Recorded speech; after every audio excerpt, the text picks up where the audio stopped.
allegiance. Let us pray. Gracious Father, again we come to say thank you. We come, God, asking your blessing upon this meeting. Guide the hearts, mind, and tongues of those who are visiting and speaking, and the council. We ask, Lord, you just bless this whole entire city. I ask these things in your son, Jesus' name. Amen. Amen. I pledge allegiance to the flag of the United States of America and to the republic for which it stands, one nation, under God, indivisible, with liberty and justice for all.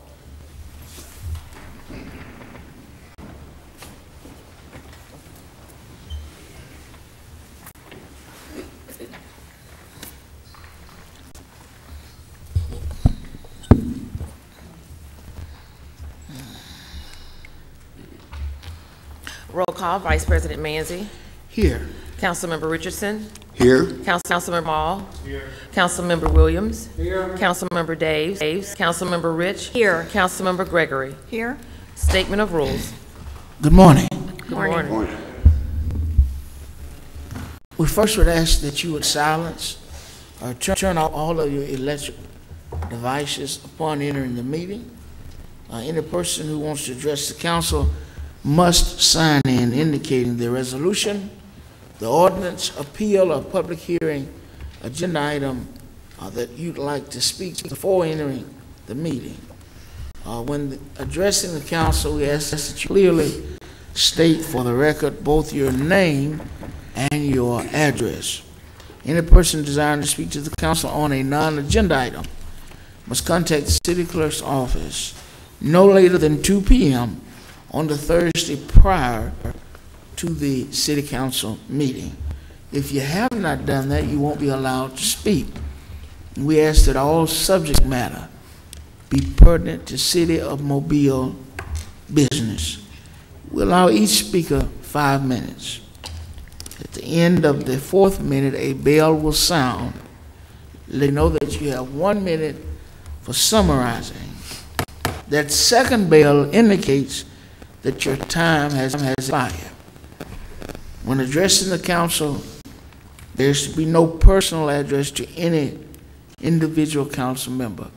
All statements ought to be addressed to myself, who serves as chair, and I will recognize any council member who wishes to respond. To maintain decorum, we ask that there be no undue applause and or public outcry allowed. These are our rules, and we're certainly grateful for your interest in your municipal government. Madam City Clerk. Approval of minutes, April 2nd. So moved. Second. Been properly moved to second. Any discussion? If not, all in favor? Aye. Opposed? The minutes are approved. Councilmember Rich. For a proclamation? Yeah. Going to call on them. Yes, ma'am. Okay, good deal. Thank you.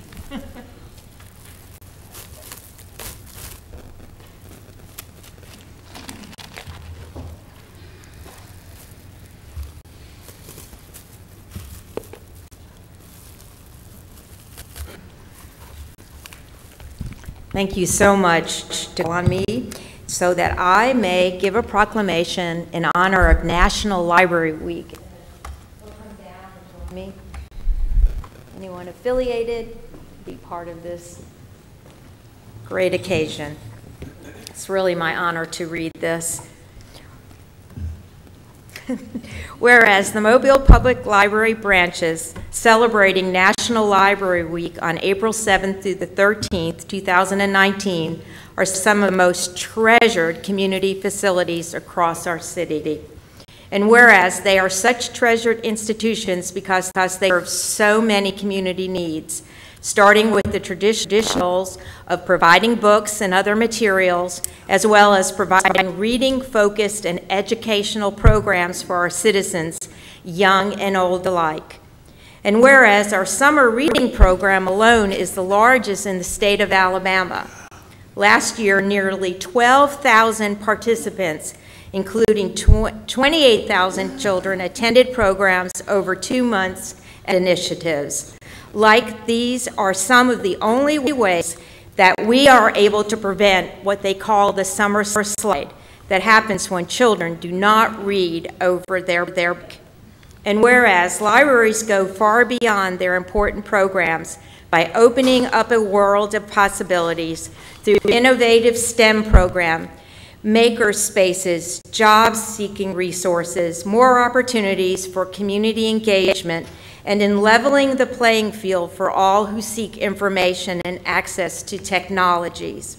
And whereas the Mobile Public Library is not only an integral part of our community, but is also setting an example to other cities across the state in winning an important recognition, such as the Mobile Arts Council, Artie for Business, and garnering the highest designation awarded by the Alabama Library Association, a gold standard library. Now, therefore, I, Bess Rich, council member from District 6, along with the mayor and all the members of our Mobile City Council, do hereby proclaim April 7th through the 13th, 2019 as National Library Week in Mobile, and urge all our citizens to join us in using the wonderful community institutions. And when you do, be sure to thank a librarian and all those who make this possible.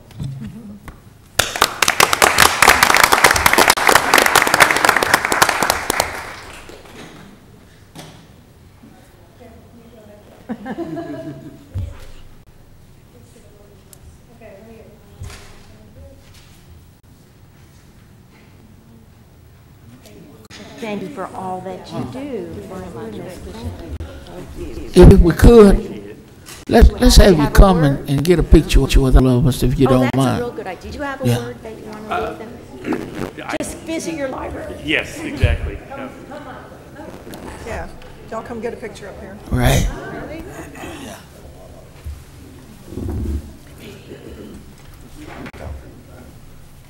Come on, Joe.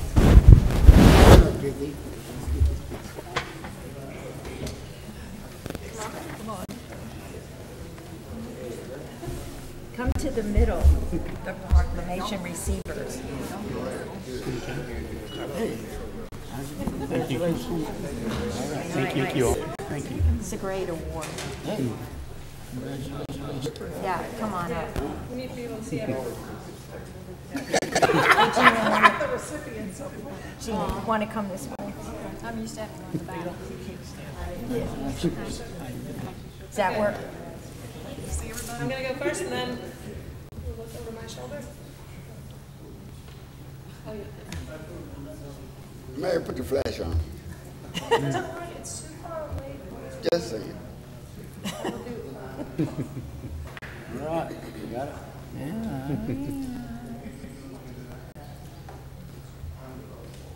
All right. Okay, got it, Amber. Thank you. Okay, thank you all so much for everything you do. Thank you.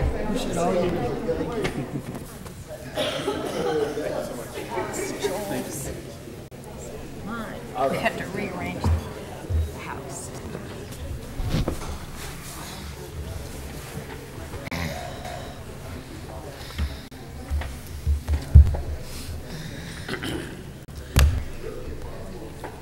Communications from the mayor's office.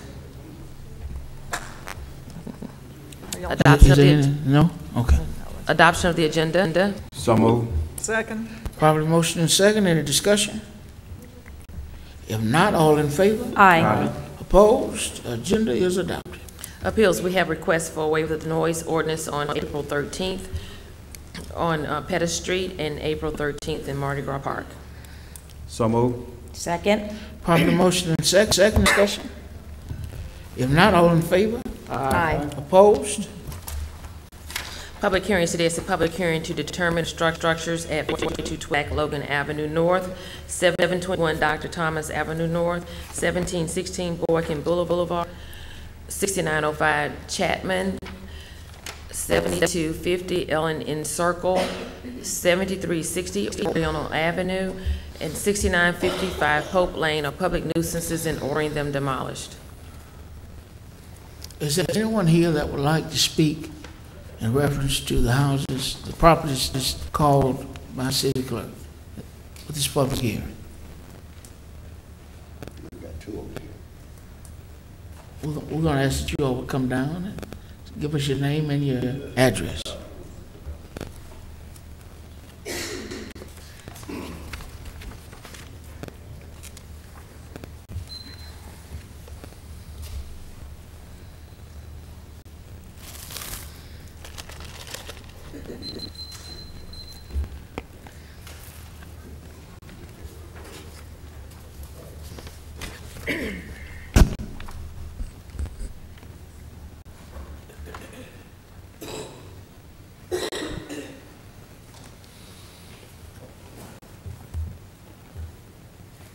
Yes, sir.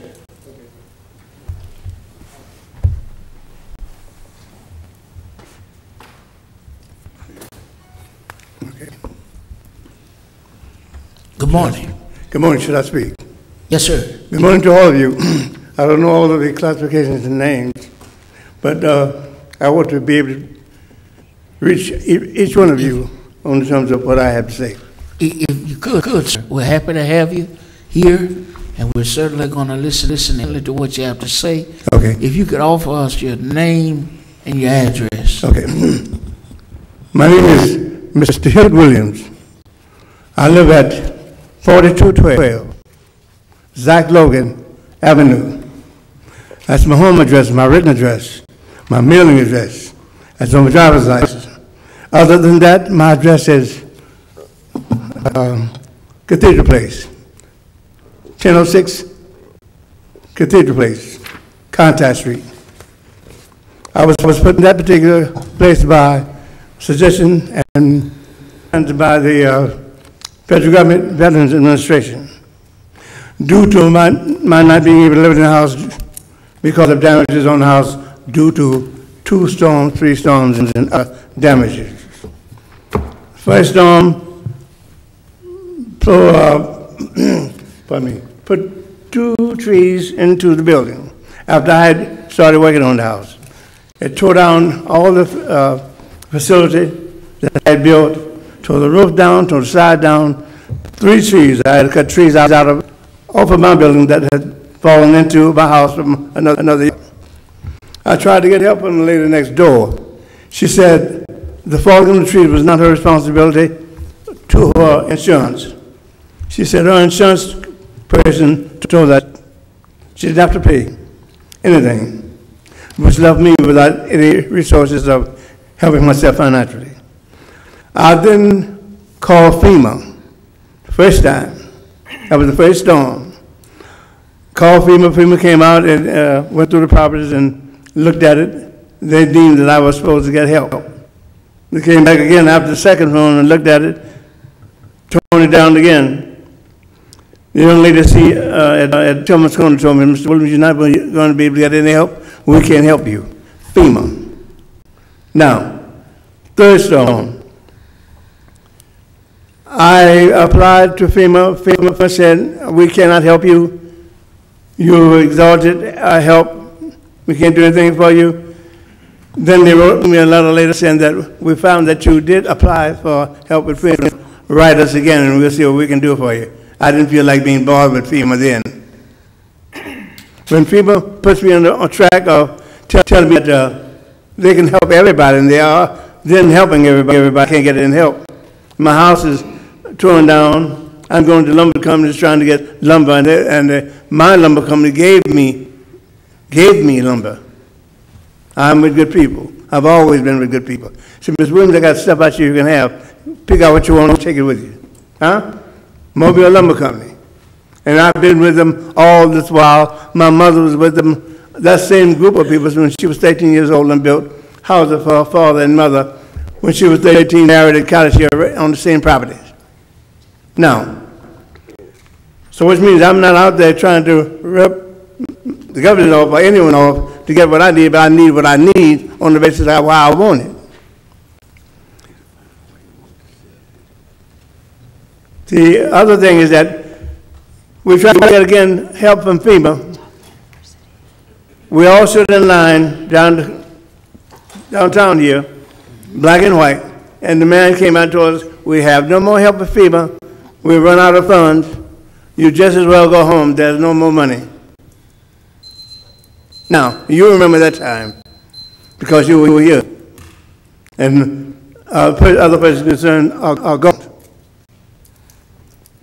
I can't see why the government can stand back, send monies all over the world, supposedly, and help wherever, whoever, and you can't take care of the immediate areas around you, and then blame me for the falling down of the property. And you tell me, Mr. Williams, we're going to tear your house down because it's an eyesore. So I'm filing a suit against FEMA, federal government, and then the President of the United States. I'm not afraid to touch what I need to touch to get what I need. And bigness of power of whoever makes no concern for me. My job and my responsibility to the people that I am with, that I'm representative for the works of Masonic International, World Mason. I can care who you are, what you are, who you belong to, what you belong to. You break it wrong, we're going to call you. Got it? You don't do it right, we're going to call you, we're going to stop you. The things that are happening all over America now is because one person wants to concern himself with having power over little people. Little people are the power in this country. Mr. Williams? Yeah. Let me ask you, because your time has expired. Okay. The question I'd ask you after hearing all of your commentary is what would you have the city to do? What do I have now? What would you have the city to do? What do you want us to do? Okay, let me tell you in two or three words. I'll be very brief. The city is responsible for the concern of upkeep, yes. We're concerned with the problem of upkeep of our properties. But run it backwards to the extent of where we came from, how we came to be here. We're not talking about blackness, we're talking about wealth and non-wealth. When you take a city and try to build up the apparatus around a poor man and tell him he's got to come up to par, how are you going to get up to par when you broke him in the beginning? How are you going to give a white man the desire to have him have a rich house around you? You gave him a plow and you stopped him there, and you didn't loan him money, you took his land away from him. Texas, all over the United States, you broke more white men than little. You already had broken the black man, little man. What more do you want? And you didn't give the Indian a chance. He's still trying to get his money. That's all I got to say. Well, I'm going to ask Mr. Doffenbach if you could work with Mr. Rajan so that Mr. Williams, that's probably going to be your absolute best resource, Mr. David Doffenbach. And Mr. Doffenbach, if you could connect with him and see how we might be able to help him, certainly would be appreciated. Thank you, all of you. I appreciate you. Yes, sir. I have children. I'm responsible for how they get along. They have babies. I can't give my land away to. Yeah, we certainly appreciate you. Thank you. I appreciate you. Yes, sir. All of you. All of you. All right. Is there anyone else that would like to speak during these public hearings? We're having public hearings, houses that are being declared ready for the demolition process. Anyone else that would like to speak? If not, then the public hearings are closed. Presentation of petitions and other communications to the council. John G. Walton. Johnny Walton.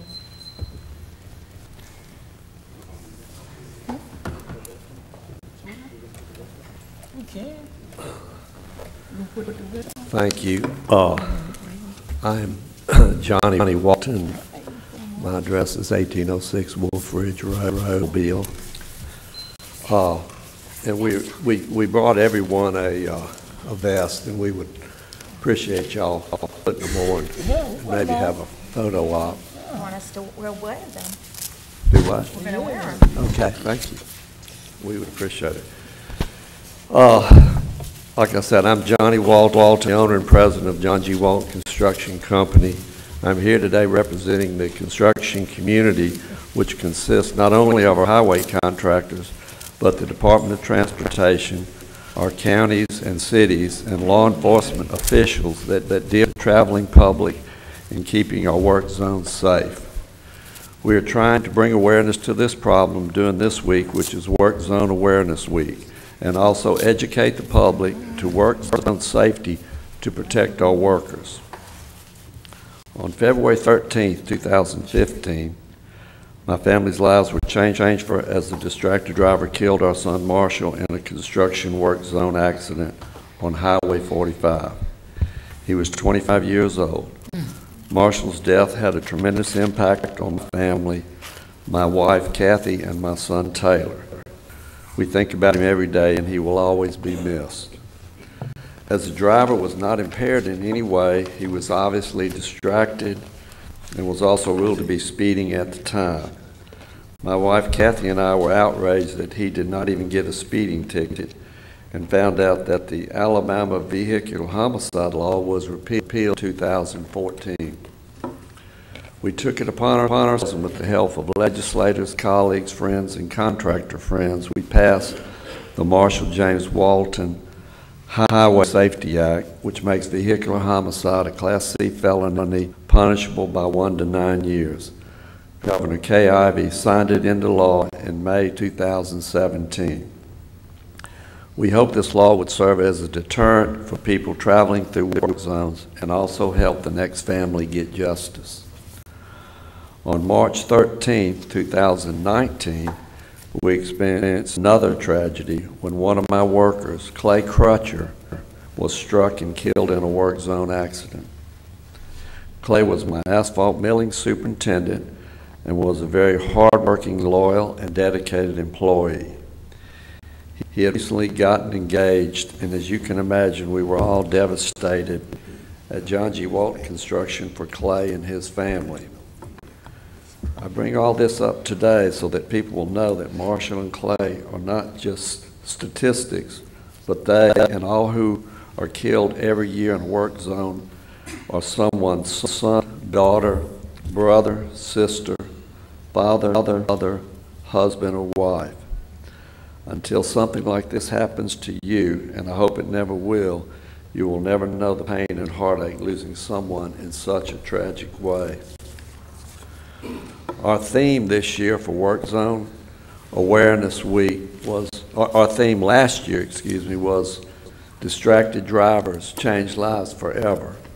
And our theme this year is Drive Like You Work Here. Both themes are so meaningful, and I hope today with the help of media coverage we can bring awareness to this problem and get people to slow down, put their cell phones down, and pay attention to workers in work zones. We will continue to move forward and make changes to hold people accountable for their actions in work zones. After all, these workers are all someone's loved ones. Thank you. Thank you. Mr. Vice President. Mr. Small?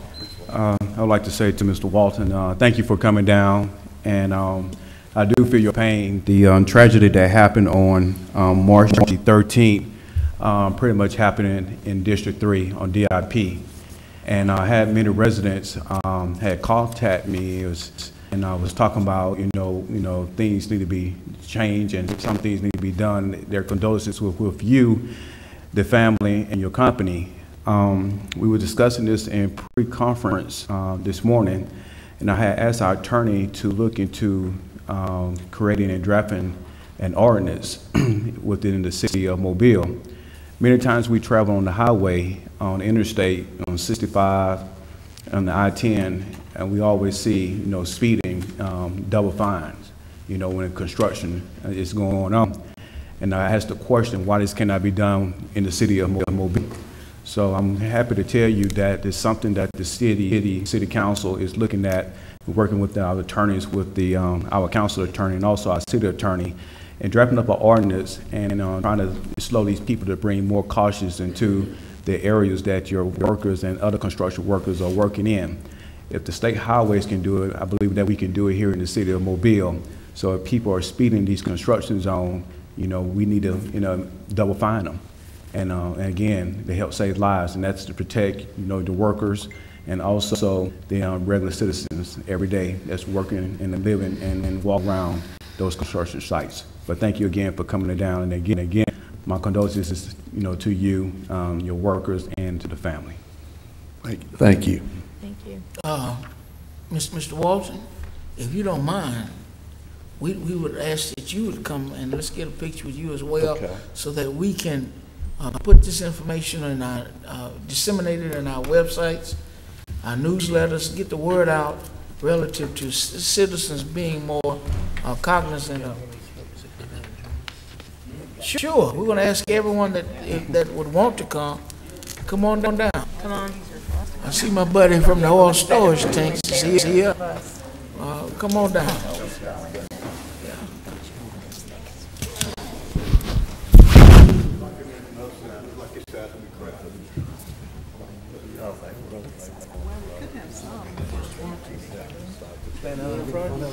What would you feel like that? Some in front, because Yeah. be a little lower, and that way A wide angle. Come on, Rob. Y'all gonna stay down there? That's cool. Y'all never use that. You never use that option. Come on down, little center up, though. Yeah, come on now. Come on down. Rob just trying to be in the middle. You're past president, man. You ain't stay in the middle. That's invite our director and also the city attorney to come on up. Come on up, Mr. Barber.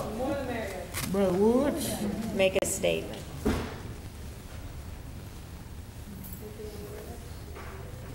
Excuse me. Gentleman right in front of me. Blocking him out. I want you to switch with him. All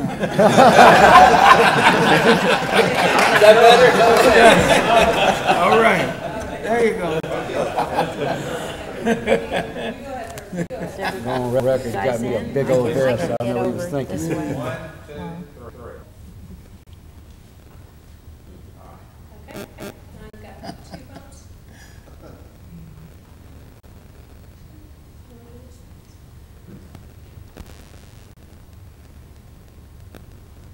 Thank you so much. All right. Thank you. Yes, sir. Yes, sir. Appreciate you. All right. Hey, how's it going? It's good. Yeah. All right, good seeing you. Appreciate y'all coming down. Thank you. Yes, sir. No problem. Thank you. Good to see you.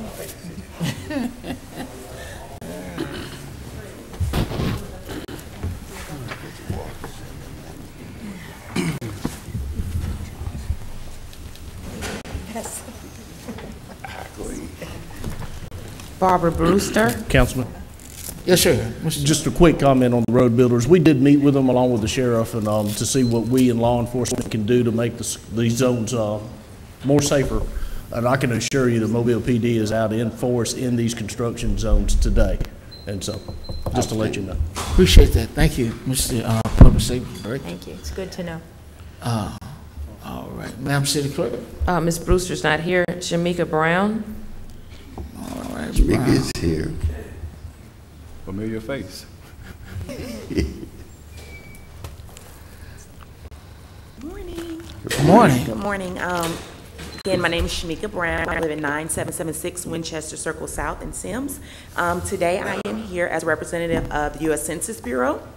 I am a partnership specialist, and so my task today is to come to you all and speak to you about our upcoming census and in 2020 and what we're doing and how we want to partner with you all in your districts to make sure that everyone is counted, all of your citizens, and that the community of Mobile in general is getting their fair share of funding. So we know that $675 billion of federal funds annually comes to communities across the country to support programs like housing, education, public policy, transportation, employment, healthcare, et cetera. And so we just want to make sure that everyone counts and everyone receives its fair share. And so as council members, you all play an important role in that, in making sure that all of your communities know about the census and that you're getting the word out. And so the way that you all can do that is by helping us form what we call complete count committees. And so those committees are those trusted voices in your areas, your districts, that are your local leaders, maybe your CAG groups, your CAG presidents, neighborhood associations, people like that, that know what's going on in your communities and they can get the word out about how important the census is. And so what we're asking you all to do is help us form those committees, and then we will help those committees spread the word and make sure that they are every counted, so you all get your fair share of funding that is due to you. So everyone in Alabama that fills out their census form accounts for over $1,500. So it's actually $1,567. So just imagine if a household has multiple people and everyone fills out their census form, their information. All that money comes back into the communities. On the last census in 2010, over 1 million children were left off of the census count that's in the country. And so just imagine how much funding was lost due to the undercount of those children. In 2020, the census is going to introduce some new ways, new technology to make response easier. And so as opposed to just having the paper form, also telephone and smartphones will be available for those people to fill out their census form. So there should be no reason why everyone is not counted. And so we want to partner with each of you guys and again, make sure those complete count committees are being formed. And so what we also want to do is work with those people and work with come to those events that you're having in your community, spread the word, whether that's setting up a table, passing out information, flyers, or what have you, to make sure everyone is informed about what's going on.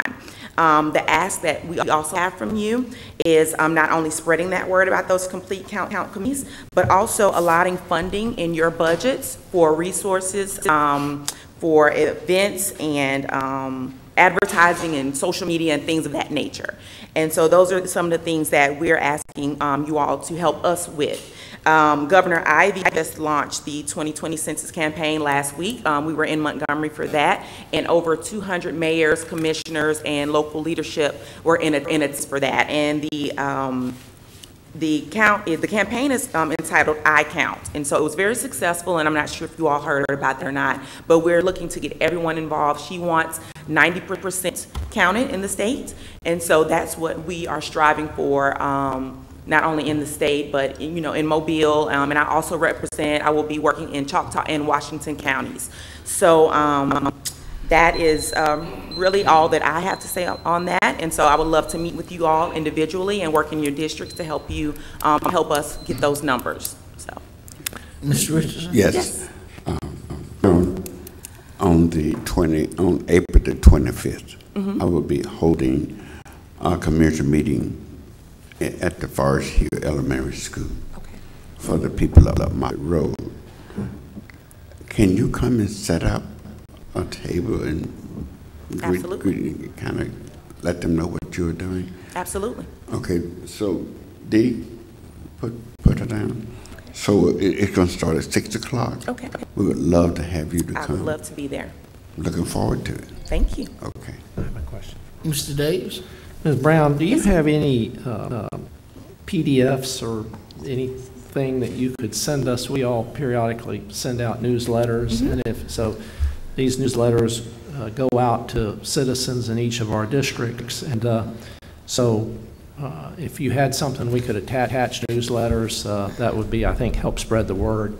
Absolutely. I have all of that information electronically, and I'll be happy to share it with you all and bring some hard copies to your districts. And also one thing I forgot to mention, the recruiting job opportunities. Mobile is hiring for individuals for part-time positions. We'll be opening up an office here soon. I don't have the dates on that, but recruitment is already started. Hiring is taking place. They're interviewing out of Atlanta right now.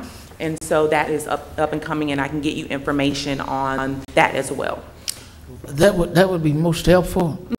I am of the opinion in our last census that the city of Mobile was grossly undercounted. Yes. We hear often about the loss of population. I'm not a big subscriber to that notion. And so we need to do all that we can to make certain that everybody is counted.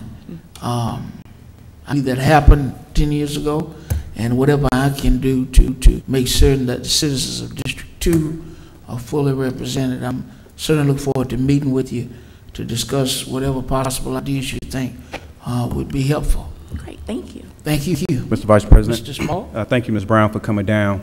Question, when does the official count day start and end? April 1st April is 1st. census. April 1st, 2020 is Census Day. We will have different dates throughout, starting from April on. Information will start coming out in March, letting you know that we're getting ready to send out paper form, how you can go on to your smartphones or even call by phone. That's when that starts, but the official census day is April 1st. And then we will go until December 31st. That's when the numbers go to the president. Okay, so between now and April 1st, 2020, just a bunch of campaigning, correct? Campaigning, complete count committees, state executive committee is already meeting, and so it's just ongoing. So we don't want to wait until the beginning of the year or the end of this year to start. We've already started. And just for public knowledge, if someone interested in getting one of these part-time times, they should log on to or call who? Yes, it's going to be census.gov. And so I can get that information to you all as well, and so you can put that out on your social media. Again, everyone is encouraged to apply. I can't say what the all the requirements are, but everyone is encouraged to apply, and they will receive information. They have to have an email address, a valid email address, and everything will come to them through email, all notifications. All right, thank you. Hey, you're welcome, thank you. All right. Appreciate you coming tonight. Velma Dale Jackson.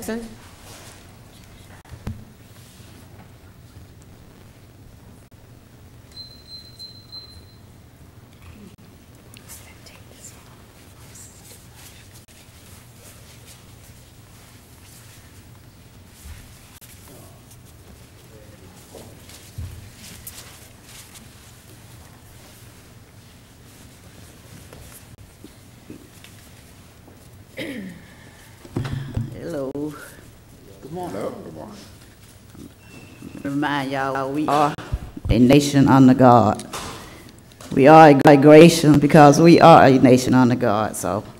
Ms. Jackson, nation under God, if you give I'm me your just name and saying, address. since y'all think I'm out of place, I I'm just need reminding your you. name and address. I will. Yes, ma'am. All right.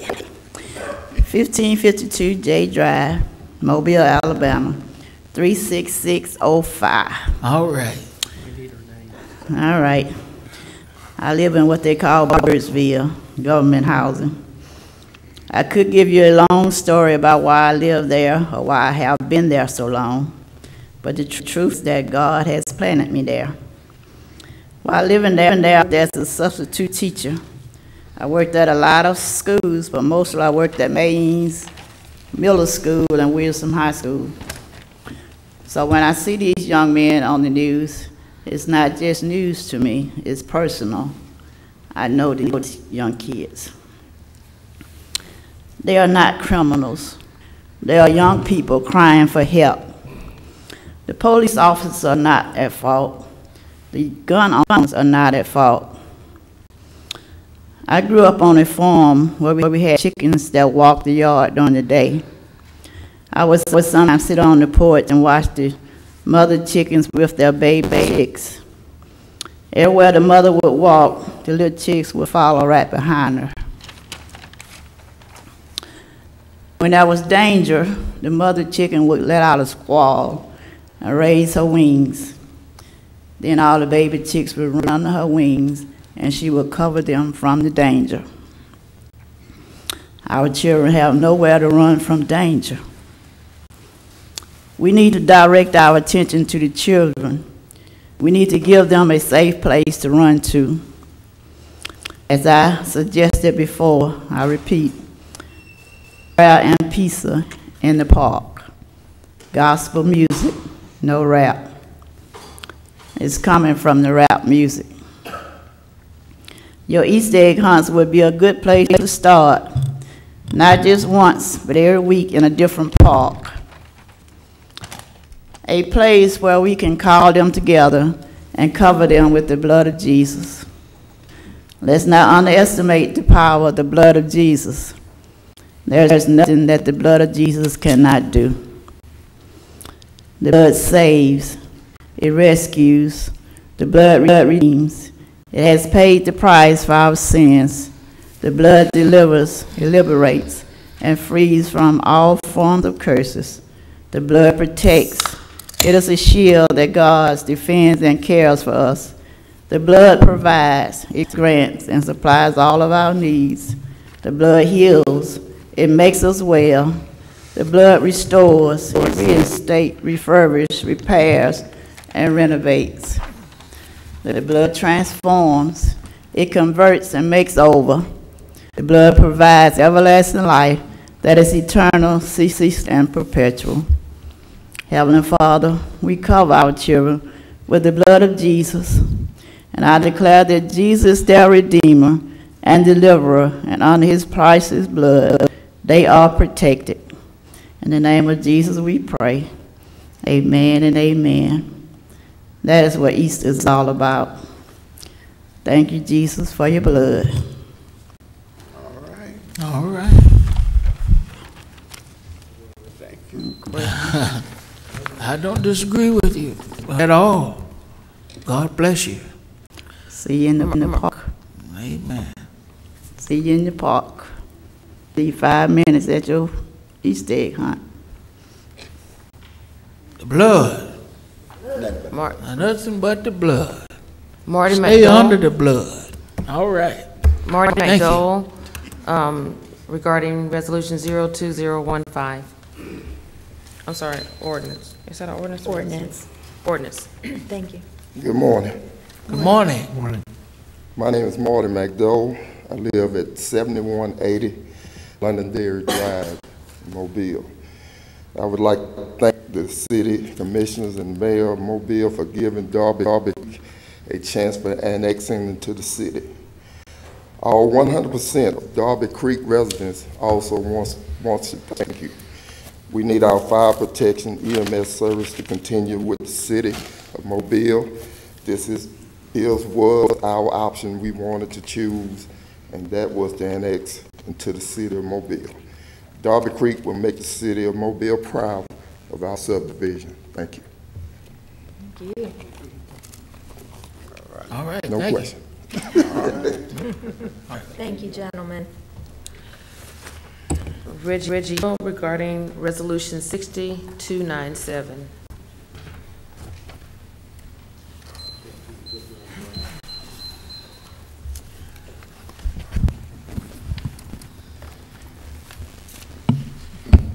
Mr. Chairman, Yes, members sir. of the council, in the absence of our mayor, to Public Safety Director Barber, citizens and stakeholders of the city of Mobile, good morning.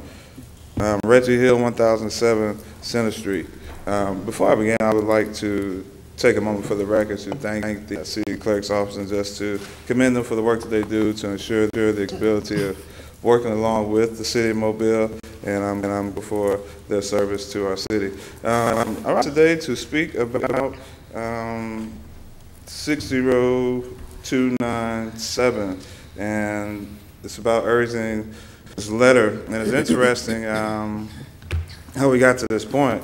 It seems that we're still discussing how to respond to shooters versus tackling the issues directly of what we need to do that systematically has caused people to continue to be engaged in these type of efforts. In his essay, Civil Disobedience, published in 1849, American writer Henry David Thoreau argued that an individual should do what his moral conscience, not the law, tells him is right. If he does not do this, government will quickly become the agents of injustice. And that may be a very controversial statement, but I believe it's something that can prelude to me commending the councilman from District 3 for even being brave enough to put something on the table, to actually put something together that could cause a discussion and potentially the conversation that could lead to a solution. But we are more so now passively colluding with vehicles of injustice, being distracted from the weapons instead of actually focusing on the. Again, that might have been a lot to catch, but we're colluding with this idea of being distracted by the weapon instead of focusing on the person. One comment that I brought up about 2 or 3 weeks ago was the idea that if we're saying that there are thieves taking these guns, then they're thieves before they're shooters. So there's something that has to be leading them to being that. We have to be able to look at that. We often hear the question about, well, how did they get to this point? I believe that if we can look at the prison ratio is being built based on third grade reading scores. We know that those who are normally not reading well are the ones that ended up on this pathway. If we look at high numbers of disciplinary infractions, we know that those people who are acting up, getting in-school suspension, out-of-school suspension, they're usually ones that end up going towards the same route here before. Last week, I brought some information about an exploratory committee that we put together with my nonprofit organization, with information directly in District 5, information directly with the administration, where a lot of young people have been engaged about how to come up with a solution. Also, I have about 250 surveys right here as well that young people have done through our high school. And I'll just read to you a few questions. Do you think that people today are more concerned with being accepted by others, that they lack the ability to make their own decisions? That's very interesting to me, that would be a question when we look to other cities. Often for examples, when we can innovate those things right here. If you can run for a position in government, which would you run for and why? A lot of them didn't even know most of the positions in government, but yet the laws impact them so much. Is violence a problem in society today, or is it something exaggerated by the news and media? Why not? And then they even ask questions about public safety in regards to how do we better prepare for natural disasters. So the idea of how to actually tackle some of these public safety issues are right here with the young people that are right here in your city. All 7 districts. All 7 districts. But we're going to have to be able to come to the table together collectively if we actually want to get to a solution. We've been doing some serious research on how this can happen. We have results. We've seen, now I don't want to make this a religious thing, but we have kids in the program who went from atheists and now they're writing music about God. A kid who's been in Strickland, been in Alta Point, they're making complete turnarounds with their entire lives. Not that we are just this great organization, it's just that we're where they are. We're taking a different approach instead of just continuing a long, drawn-out conversation that has been the same really since any of us were young, our parents. You know, this is not a rocket science thing. And so I'd just like to end by saying I would like to move more from quantitative data to qualitative data. We can easily put numbers together and say, well, we had this many over here, we had this many here and did that. A lot of these areas in the community did not look like they did 50 years ago. So who's to say that it wouldn't be in some other place in the future? Who's also to say that we haven't seen outbreaks in other areas that we wouldn't normally see them occurring now? So we can look at numbers and we can put all that there, or we can look at qualitative results that people who are aligned with this trajectory of doing these things, if they have a difference and a turnaround in their life, those are the type of practices that we need to look at. And I believe that that would be the best step forward. We can send a resolution asking that they release more resources from urban and rural development in the education funding so that we can actually look into these studies and do something that's actually going to make a difference. Thank you for your time.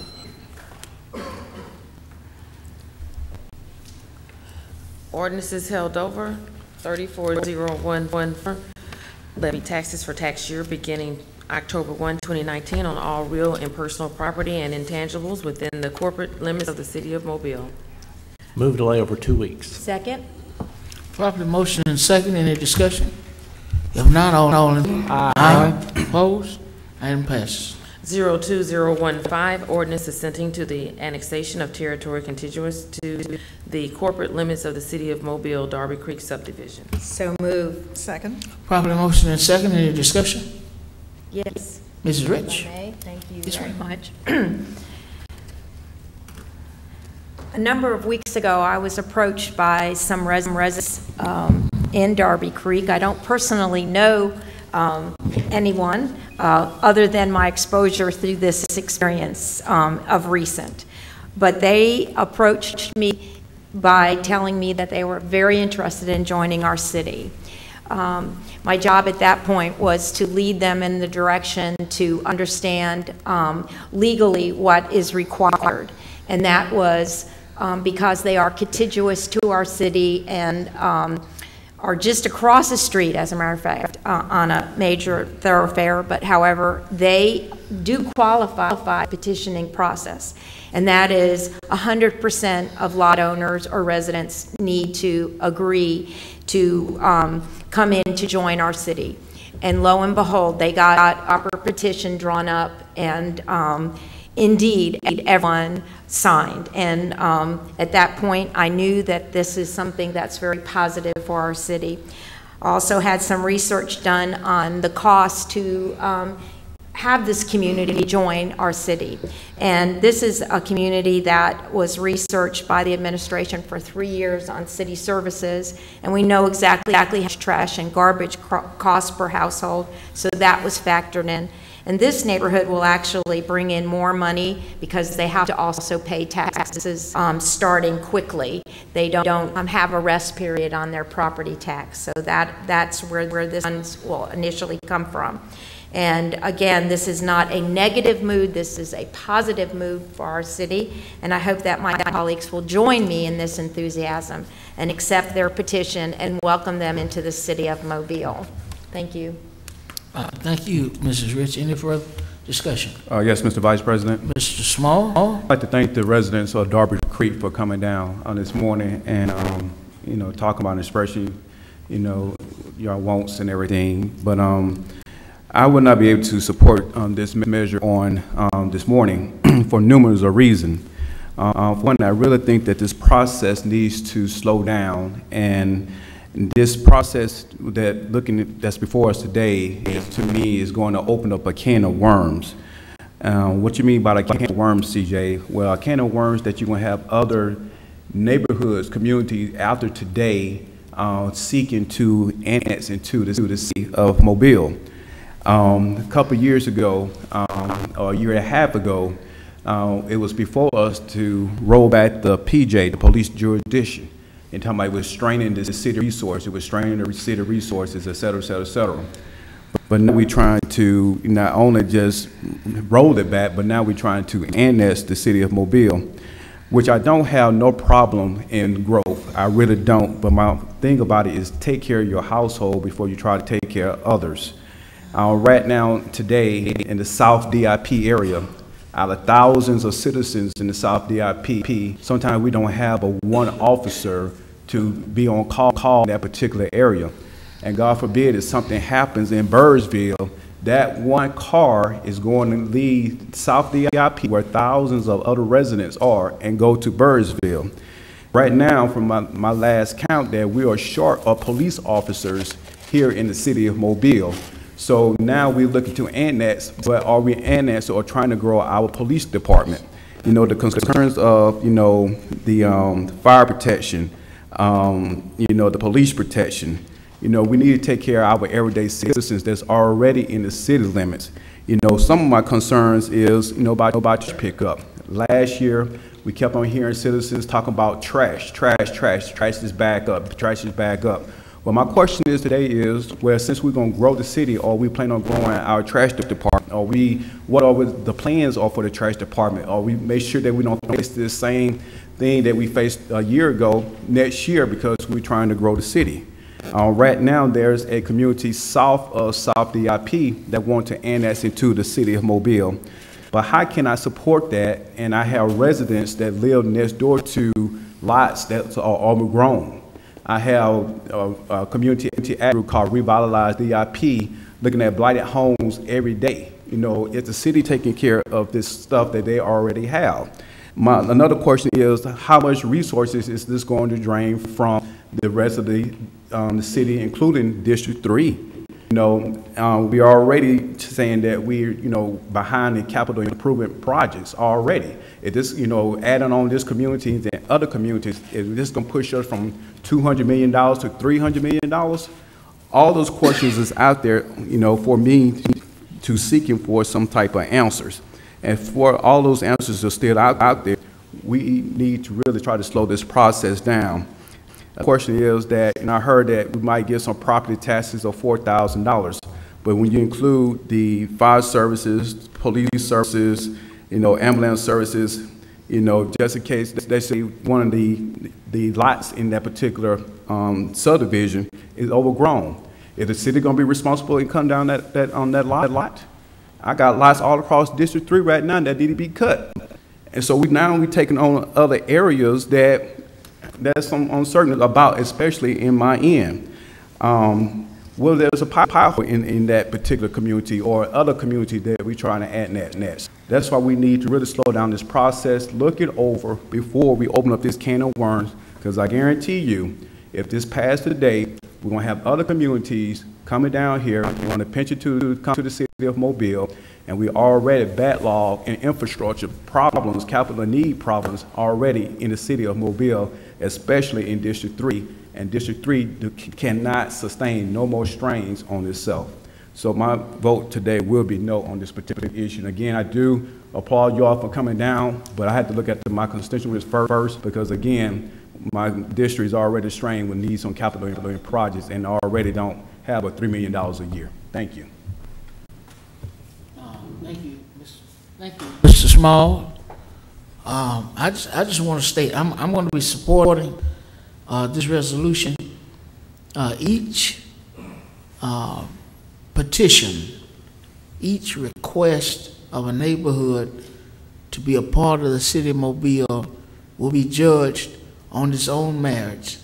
And if we find that it will be cumbersome or overloading for us to move forward with bringing that neighborhood in, if they're in the support of this council to do it, it won't be brought in. I think this is a unique situation where it's a small neighborhood and where you got 100% consent from those who own property to petition to come into the city. It's 47 lots, so it's not a big area. And when the administration ran the numbers made sense. There may be instances, like what was referenced by Councilman Small, where the numbers don't make sense, where they don't have the economic base around them, which is the commercial corridor, for it to make sense for us to bring that area into the city. So I think each incident and each application, each petition, each request ought to be judged on its own merits. I have not heard of a push from either the council or the administration for a big annexation avalanche, but if that happens and it doesn't make sense, I know I won't support it because I have many of the same issues plaguing District 2 that Councilman Small referenced plagues District 3.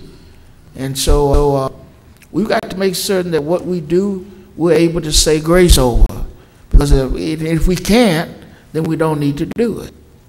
And so I think this is a unique situation, a small, compact situation that is right abutting already flourishing neighborhood in the city of Mobile. So I'll be supporting this, but this is not by any means me saying that I'm going to support any and all efforts to annex, because there may be other efforts that I'm going to be vehemently opposed to.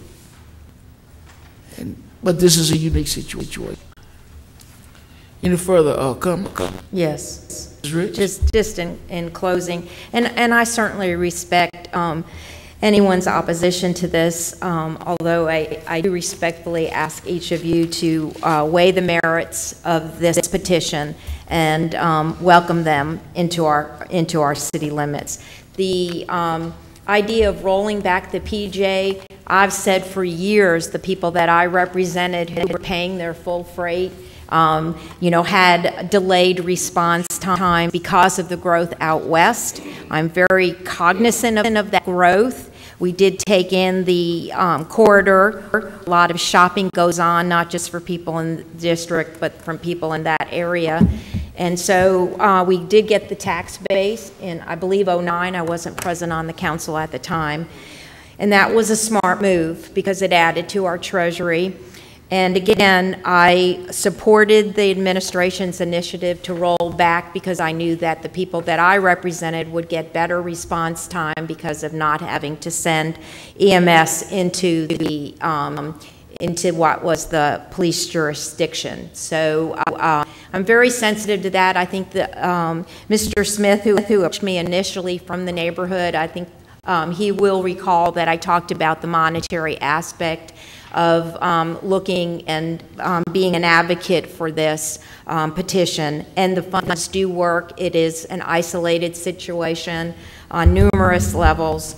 And although, I understand the needs that all our districts have. I don't think there's one district that doesn't have a need for certain city resources. Some differ but it's all one and the same, and we're all paying towards it. So again, I thank my colleagues for supporting this initiative. I hope that they are successful with their goal.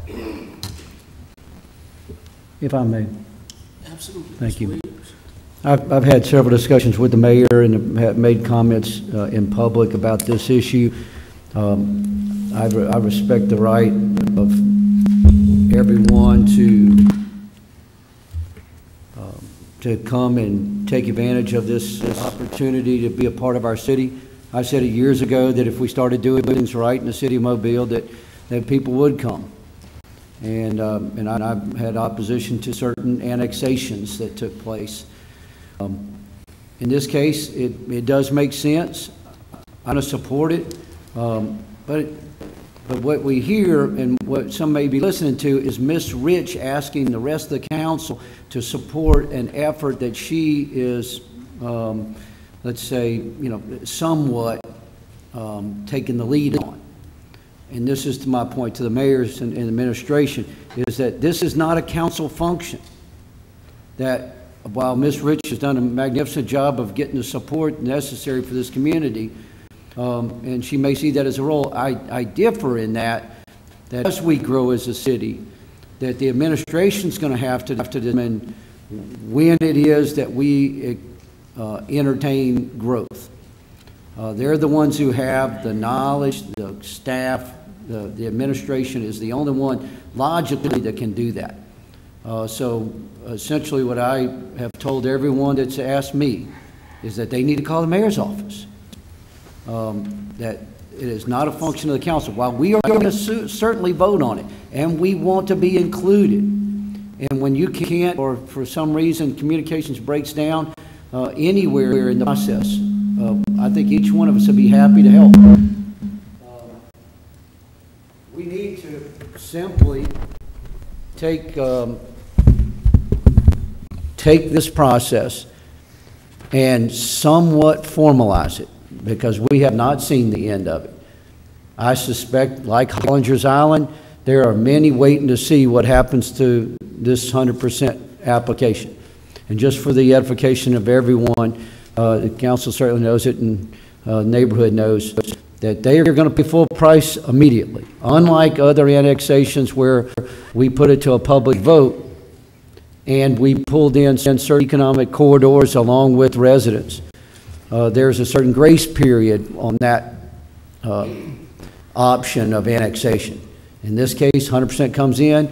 Council, by supermajority vote, says yes or no, and then there is just a small bit of legal action that has to take place, and they're going to start paying full price, that is, with property taxes. So I look forward to having you as part of our city, and I'm ready to vote. Thank you. Thank you, sir. I'd like to clarify one thing, if I may. I'll be quick. The first thing, after the group approached me, their representative, I made an appointment on their behalf to meet with the mayor, because I know that my office needed the information on the cost to absorb this community, and wanted to make sure that the administration understood what I might possibly be advocating and sponsoring. So I did work with the administration. Thank you, Mrs. Rich. With no further discussion, there's been a motion and a second. All in favor? Aye. All opposed? Opposed. The item passes 6-1. Welcome to the city of Mobile. All right. 30016, ordinance regulating the hours during which alcohol may be served within the downtown entertainment district. Motion to table. Second. Properly moved to second. In the discussion? If not, all in favor? Aye. Opposed? The item is tabled. Consent resolutions held over. 6297, urge legislative delegation to adopt regulations to permit Class 2 municipalities to adopt reasonable regulations to prevent the theft of firearms. Move to hold over 1 week. Second. Motion and second. In the discussion? If not, all in favor? Aye. Opposed? Item is laid over 1 week. 37316 and 317 are recommending approval to the ABC Board for issuance of a retail beer, table wine, off-premises only license for Canaan Food Mart on Dolphin Island Parkway, and for issuance of a restaurant retail liquor license for Game Over Retro Pub on Dolphin Street. So moved. Second. Properly motion is second. Any discussion? I had an opportunity to have a very productive discussion with the future proprietor of this business. He's here today. Do you want to stand? I want everybody to know who he is. Come on, stand up for us. All right. He has committed to operating the business in a very productive manner, keeping loitering down, littering out, and watching for underage individuals. And I'm happy to have a gentleman of his caliber in our community. Thank you. Yes, sir. Resolution, All in favor? Aye. Opposed? Item passes. Resolution over 21-311, 312, 333, 334, 335 are authorizing contracts with Best Price Services, Green Magic Landscape, Industrial Mowing, Jeff's Lawn Service, and Secor Enterprises for right-of-way mowing. So moved. Second. Properly motion and second. Any discussion? If not, all in favor? Aye. Opposed? Items passed. Okay, I'll take the remaining together. 21-336, authorized performance contract with Downtown Mobile District Management Corporation. 25-337, grant permanent and temporary easements to the Mobile Area Water and Sewer System. 31-338, authorized grant application to U.S. Department of Homeland Security for the SAFER grant. 37-339, approve the application of Cretair Henderson doing business as New Beginning Medical Transportation for a certificate of public convenience and necessity to operate a shuttle service. So moved. Second. Properly motion and second. Any discussion? If not, all in favor? Aye. Opposed? Items passed. Ordinance is being introduced for the first time, 64017. By council rules, this ordinance will live for 1 week. Consent resolutions being introduced for the first time, 08341 through 58351. Motion to suspend for immediate consideration of resolution 08341 through 58351. Second. With the exception of 37343? Yes, ma'am. Yeah. Okay. We'll hand it over 1 week. Second. Properly motion and second. All in favor? Aye. Opposed? 08341, approve item-based bids. 08342, approve requisitions over 7,500 for the week of March 25th. 40334, 345, 346, 337, 348, 349, and 350 are declaring said structures public nuisances and ordering them demolished. 58-351, assess cost for removal of weeds. Repeat, Weed Lien Group number 28. So moved. Second. Properly motion and second. Discussion? If not, all in favor? Aye. Opposed?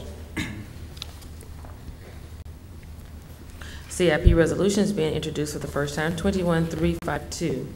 Motion to suspend the rules for immediate consideration of resolution 21352. Second. Properly motion and second. Discussion? If not, all in favor? Aye. Opposed? 21352, authorized contract with Goodwin Mills and Kaywood for 2019 CIP project, O'Shell Road sidewalks from Union Avenue to Durant Avenue. So move. Second. Properly motion and second. Any discussion? If not, all in favor? Aye. Opposed? Item passes. Before we move forward on the rest of the agenda, the city engineer would like for us to entertain the possibility of 01357 being considered today. It's this resolution is about what MAWS will reimburse the city for in the Tiger grant process, phase 1 and 2, and it just sets an amount that they'll reimburse and how they'll reimburse. I don't have nothing against it. Me neither. Let's go. Move to suspend the rules for immediate consideration of 01357. Second. Is there any discussion? All the others to be laid over by council rules. Right. If not, all in favor? Aye. Opposed? 01357, author reimbursable agreement with the Board of Water and Sewer Commissioners for relocation of utility facilities for Tiger 2016 Phase 1 and 2. So moved. Second. Properly motion and second, any discussion? If not, all in favor? Aye. Opposed? Item passes. Announcements. Mr. Daves. Thank you, Mr. Vice President. I have two things. The first is last week, Council Vice President Manzi appointed a committee consisting of myself, Councilman Richardson, and Councilwoman Gregory to look into the matter of sales of city-owned real property and see if we might be able to develop some procedures for that, which would provide more transparency and uniformity to those sales. That committee will meet Tuesday, April 23rd at 2:00 p.m. in the council conference room, and all interested parties are welcome to attend and offer their opinions on how the city should proceed with respect to that. The second thing is that the city of Mobile is being inundated by litter. And if you've ever been out there and spent some time picking it up, you know that most of it is discarded food and beverage, discarded containers for food, beverage items to be consumed off premises, and also shopping bags, plastic shopping bags. All of this material ends up in our drainage system and goes from there into our riverways and Wheel Bay, and ultimately that which makes it without sinking first out in the Gulf of Mexico. It's an environmental disaster, may not be too strong a word, but it's a significant environmental problem which affects not only our economy, but this beautiful environment we've come to all enjoy. Now, I've been meeting with some concerned citizens and some concerned organizations over the last couple of months, trying to look at what steps the city might take, and there's a wide variety of things you can do to address this issue in order to reduce this problem. But it has come to my attention today that the Alabama legislature is looking at some pieces of legislation. In the Senate, it's Senate Bill 244. In the House, it's House Bill 346, which would completely preempt the city of Mobile and any other political subdivision of the state from taking any action with respect to this problem. And it defines auxiliary containers, which is what they're aimed at, as very, very broad. A bag, cup, bottle, device, or other packaging, whether reuse or single use, that is made of cloth, paper, plastic, foam, expanded material, cardboard, In any event, it's anything that you get in a store and carry outside. And the prohibition is: a local unit of government shall not adopt or enforce an ordinance that does any of the following: regulate the use, disposition, or sale of auxiliary containers, prohibit or restrict auxiliary containers, or impose a fee, charge, or tax on auxiliary containers or additional sales tax to consumers. Now, the city of Mobile doesn't have anything sitting in the sidelines that it's ready to put forward. Any action that the city of Mobile would take with respect to any of these issues would be done after meetings, plenty of transparency and opportunity for public input. But what we don't want is the legislature to prohibit us from taking any action whatsoever. And so I would ask that the city council join me, and this is in the form of a motion, in sending a letter indicating that the City Council of Mobile is opposed to these two pieces of legislation, Senate Bill 244 and House Bill 346. Second. Any discussion? Not all in favor? Aye. Opposed? Thank you, Vice President Manzi. No problem at all. Certainly join you in that effort, and anything we can do to keep further preemption from permeating in our municipalities, I'm in favor of. Mr. Richardson. Yes, sir. Thank you very much. I'd like to commend the mayor and Public Safety Division for honoring my request. We had a situation at Sage Park last week.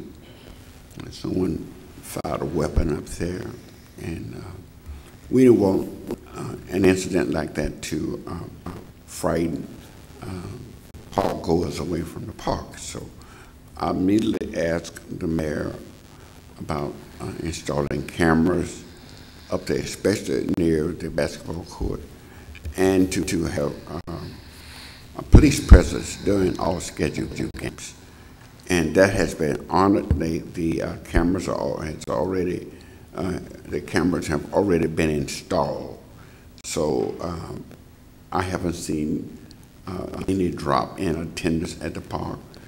At night, the park is just bubbling over with activity. I go up there just about every day, do my walking up there. So I think the park is, I know the park is safe, and I believe if we could keep it safe, the citizens will continue to come to the park.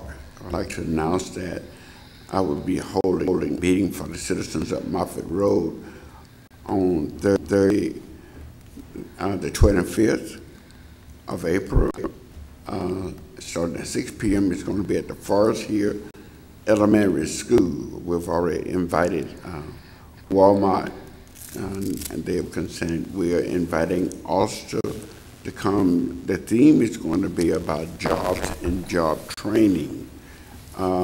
Just today we had a young lady here with the Census Bureau, and I've invited her to come also to this meeting. She's going to, they're going to need, when they kick them off, they're going to need employees also. So I really wanted her to come to talk about how our citizens can access some of those jobs and to make sure everyone is counted during the census period.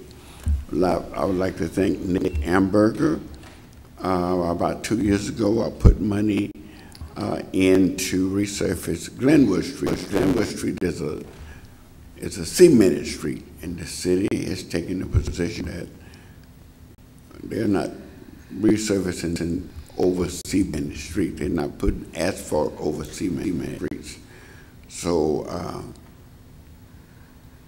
I have a restaurant there, Ruth Chris, one of the finest steakhouses in the region, and people going down that street is like going down a dirt road. And Nick got the right people over there. They fixed that street. It looks like it was just built. It's amazing what they've done over there, and I just want Nick to know that I do appreciate that. On our agenda today is a contract with sidewalks on O'Shea Road. This is probably more than 2 years old too, where we put the money up, and we've been having issues trying to get this through the state, but finally the contract is on the agenda. What we're going to do, we're going to be installing sidewalks from Union Avenue, this is along O'Shea Road, from Union Avenue to Durant Avenue. Really what it's going to be is where Publix store is at Florida and O'Shea. If you leave Publix going west, then we're going to have sidewalks going all the way up. And when you get ready to go under that train trestle, just before you get to Sage Avenue, sidewalks are going to be along that street all the way up to there. And we already have the money to keep it going until we get to I-65. That is big for the people in Crichton. We are trying to rejuvenate that area anyway. I was concerned last week when I got a brochure from the Recreation Department And in my district, at the Tricentennial Park, where lots of people gather there, especially on the weekend, it was a notice that they would be cutting off the water and the electricity. I made sure when we had those pavilions installed that they had a grill, they had water and electricity. And when people come to have birthday parties and all these little kids up there, they're having to cut the water. Why would we cut the water off to the citizens? That's who paying the water bill. The citizens paying the water bill. Anyway, I went by that Saturday. It was packed out, and the water was on, and the electricity was on. And I want to commend the city. I think we need to leave it on. If you want to cut it off at night when the park is closed, fine. If the citizens up there, leave the water on. Leave the electricity on. Because a lot of times they have these little, what we call them, jumping jacks or whatever these kids jump around in, but you have to blow them up. They go and plug it in and pump it up, and then the kids can play. We need the electricity, so I'm appealing again to the mayor and to the Recreation Department. In District 1, leave the lights on, leave the water on. Thank you, Mr. Richardson. Mrs. Wexler. Thank you, Mr. Chairman. Appreciate that. I too want to welcome our new citizens of the City of Mobile. Glad to have you on board and with us, and thank you for your desire to become official citizens of the city. Look forward to working with you. This past Wednesday, I took part in the installation services for Dr. Corey Brown. He is the new pastor at Friendship Missionary Baptist Church over on Cody Road. He has been here since January. He started off very fast and has created quite a following and a name for himself, and all the good that he is doing and the excitement that he has brought to the church. I'm just happy to have been a part of it. They had a great few days of installation celebrations for Brown and his wife. So just look forward to being more involved with him and the church, and wish him well at Friendship Missionary Baptist Church. I also just want to highlight the fact that the Mobile Police Department is having their annual chili cook-off on Saturday from 11:30 until 2 over at Mardi Gras Park. There will be 9 teams of officers. Go on down and get your chili. Hopefully the weather will cooperate so that the chili will be dry. You won't have the rain coming down and messing up all the wonderful chili recipes. So again, that is Saturday, 11:30 until 2 o'clock at Mardi Gras Park for the Mobile Police Department's chili cook-off. And that's it for me. Mr. Williams? Thank you very much. Once again, invite all the council, administration, those that are so inclined to join me down by the riverside of Lloyd Station community on Easter morning at 7 a.m. We do that at 7 a.m., so they do that at 7 a.m. I'm just a person there in minor participation. But they do it at 7 o'clock so that everyone has time to go back to their own respective communities. And if you go by, I guarantee you that you will also get breakfast. I've never been there when when it lasted more than an hour, and that includes eating. So please join me on Easter Sunday, Station Community, for a little fellowship and a little praise and worship and breakfast. Thank you. Mr. Small? Thank you, President Manzi. I would like to say to Councilmember Williams that I won't be able to attend because I will be at the cemetery, Pinecrest Cemetery. The Ministerial Alliance on DIP has an annual Easter sunrise service at 7 o'clock a.m. And it's a very nice crowd. We don't have a full breakfast, but we do have a continental breakfast at the funeral Pinecrest Funeral Home and everything. So it's inviting all the citizens out and really the whole city of Mobile out to, also to the sunrise services on Easter Sunday morning. Also, this coming Saturday, I will be bringing greetings at the 6th annual Crepe Myrtle Trail Ride presented by the Mobile United.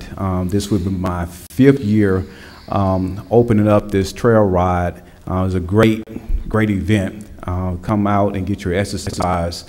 This event again will be taking place at the Arlington Park, which is located at 1814 15th Street, right in District 3, Brooklyn Field area.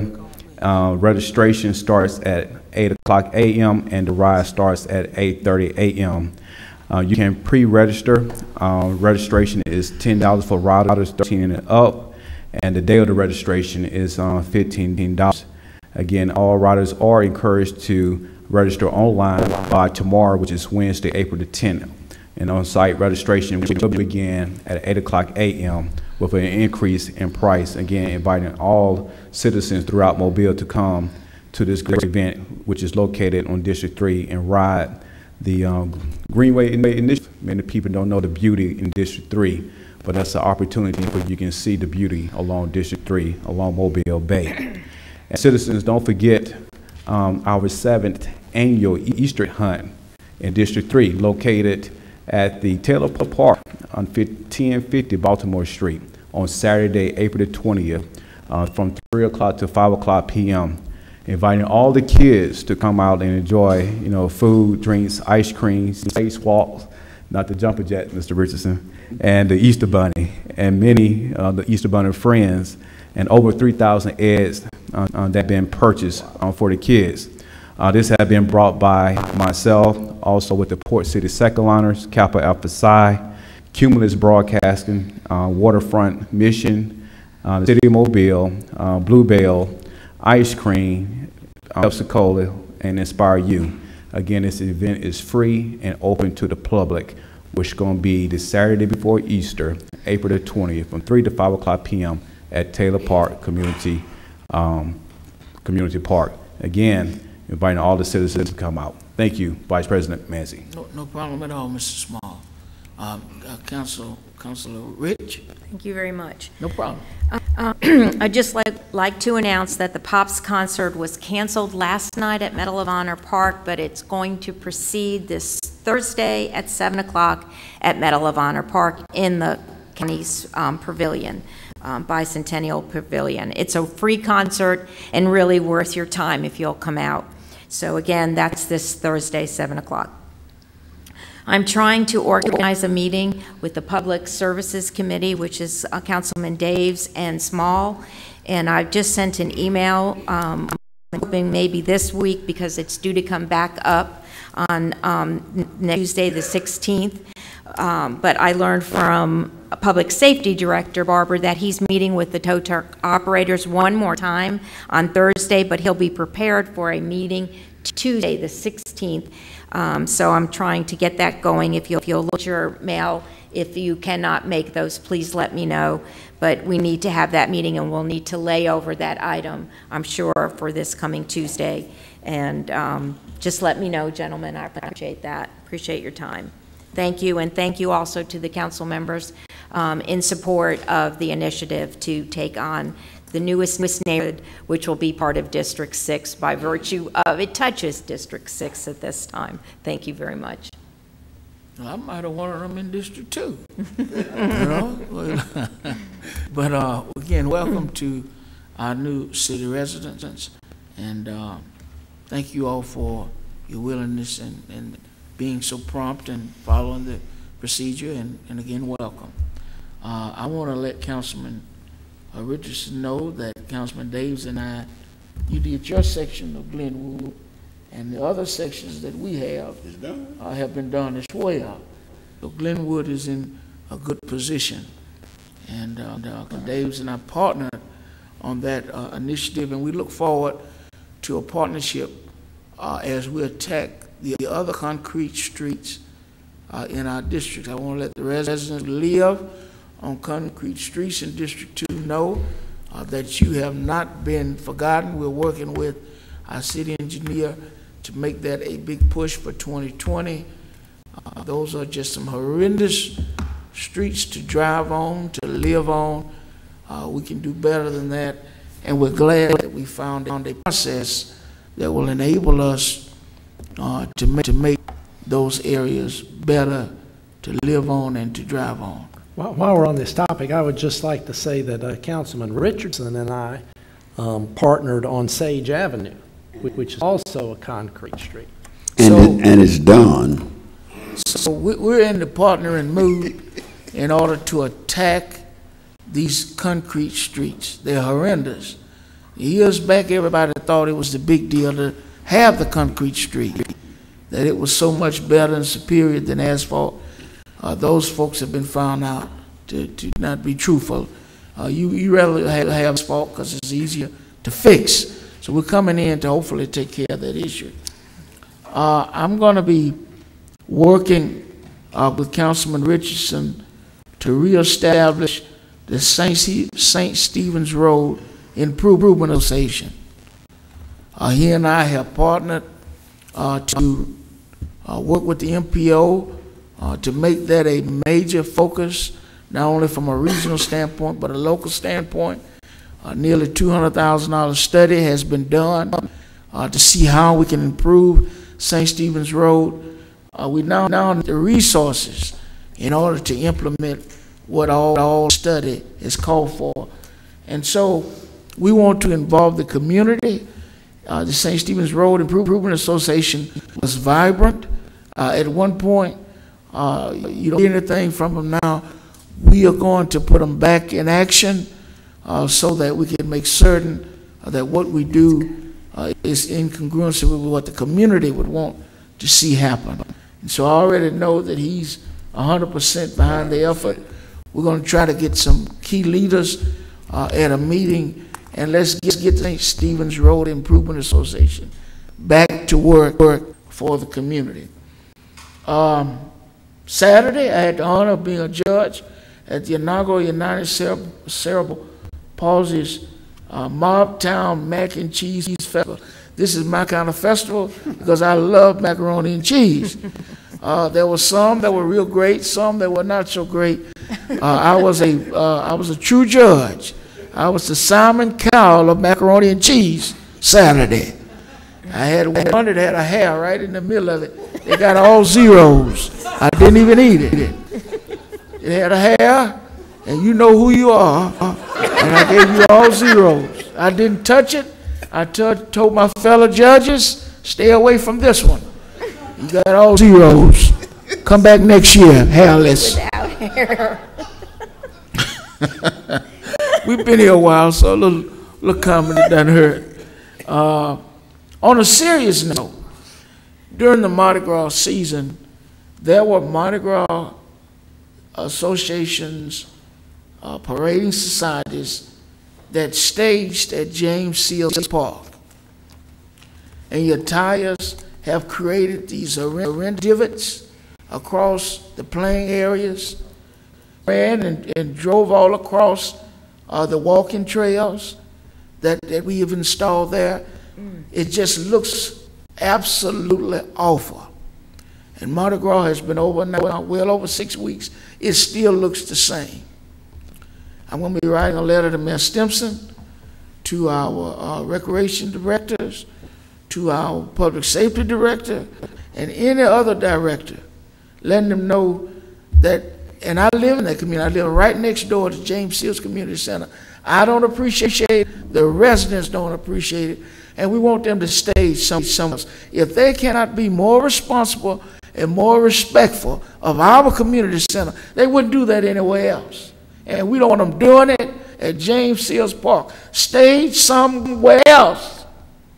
If you're going to create these divots, you're going to leave these big mud tracks, you're going to take your parking, your vehicles and drive them across our newly installed walking trail with absolutely no respect and absolutely no regard. Stage your Mardi Gras festivities at the Civic Center. Stage it somewhere else. Because our community, this is the third year that this has happened. The third year. And we are absolutely fed up with it. When my seniors, I got a man in a wheelchair who can't access the walking trail because of what this parading society did. And I'm not against Mardi Gras. Have your festivities, but don't come into this community desecrating what we worked hard to keep up. And I know how much that walking trail costs. And the citizens who use those facilities. It doesn't make sense. And you wouldn't want it in your neighborhood, and we don't want it in our. All right now. This is the 3rd year. And I'd ask, I'm going to write the letter today to Mayor Stimpson, asking that no staging be done at James Seals Park. Stage somewhere. Where have you been staging before you came there? Go back there. But don't bring it to James Seals Park again, because you're not respectful of that park. And you're not respectful of the citizens who utilize the services at that park. And it's ridiculous.